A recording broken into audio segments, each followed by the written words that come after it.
आप जानना चाहते हैं कि गो एक्सचेंज पर खुद का एडमिन पैनल शुरू करने में कितनी लागत आती है? क्या ये पैनल लेना सिर्फ एक लॉगिन खरीदने जितनी आसान है या इसके पीछे एक पूरा सिस्टम और खर्च छुपा होता है? और जो लोग बोलते हैं कि इसमें बस 1000 में मिल जाएगा, क्या वो वाकई में आपका पूरा सिस्टम देते हैं? अगर आपको मन में ये सब सवाल है तो ये वीडियो आपके लिए है। स्वागत है आपका हमारे YouTube चैनल पर, जहां हम बात करते हैं उन टेक्निकल टॉपिक्स पर जो आपकी समझ को क्लियर और डिसीजन को स्मार्ट बना। अब बात करते हैं गो एक्सचेंज एडमिन पैनल की। जब आप एक एडमिन पैनल लेते हैं, सोचते हैं, तो शुरुआत में आपको लगता है कि इसमें बस एक एक्सेस मिल जाए जिसमें आप आईडी कंट्रोल कर सके, क्लाइंट्स को मैनेज कर सके और बेसिक काम शुरू कर सके। लेकिन असल में एडमिन पैनल सिर्फ एक एक्सेस या लॉगिन नहीं होता। ये एक फुल सेटअप होता है जिसमें कई तरह के मॉडल्स, टूल्स और कंट्रोल फीचर्स होते हैं। अगर आपको सिर्फ एक बेसिक पैनल चाहिए जिसमें बहुत ज़्यादा फीचर्स ना हो और लिमिट्स लोगों को ही एक्सेस देनी हो, तो उनकी कॉस्ट कुछ 1000 रुपए से मैनेज हो जाए। लेकिन जैसे ही आप चाहते हैं कि पैनल में प्रॉपर डिज़ाइन और ट्रांजैक्शन मॉनिटरिंग हो और ऑटो मैनुअल लिमिट सिस्टम हो, सब एडमिन बन सके और फुल डाटा कंट्रोल मिल सके, तो इसकी लागत कुछ लाख तक भी अब बहुत से लोग सवाल करते हैं कि इतना फर्क क्यों आता है?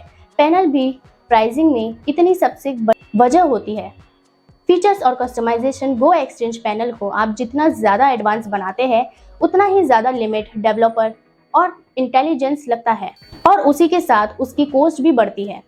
अगर पैनल रिस्पॉन्सिव यूआई के साथ बनवाता है तो मोबाइल और डेस्कटॉप पर स्मूथली चलता है, तो डिज़ाइन और टेस्टिंग का अलग खर्चा जुड़ा होता है। इसके अलावा अगर आप चाहते हैं कि पैनल में अलग अलग स्पोर्ट्स या मॉडल को ऑप्शन हो और वो भी कॉस्ट का इंक्रीज करते हैं। इसके अलावा सपोर्ट सिस्टम और मॉनिटाइजर भी एक कॉस्ट फैक्टर होता है।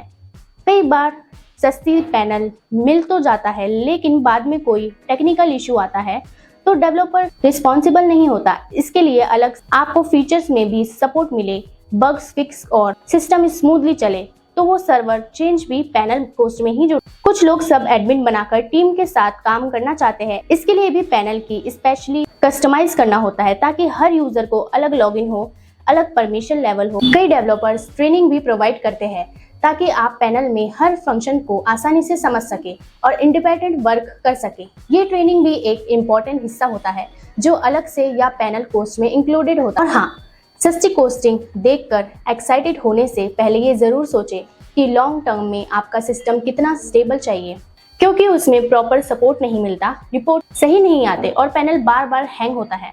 ऐसे में आपको दोबारा नया पैनल बनवाना पड़ता है जो टोटल कॉस्ट की ओर बढ़ा देता है।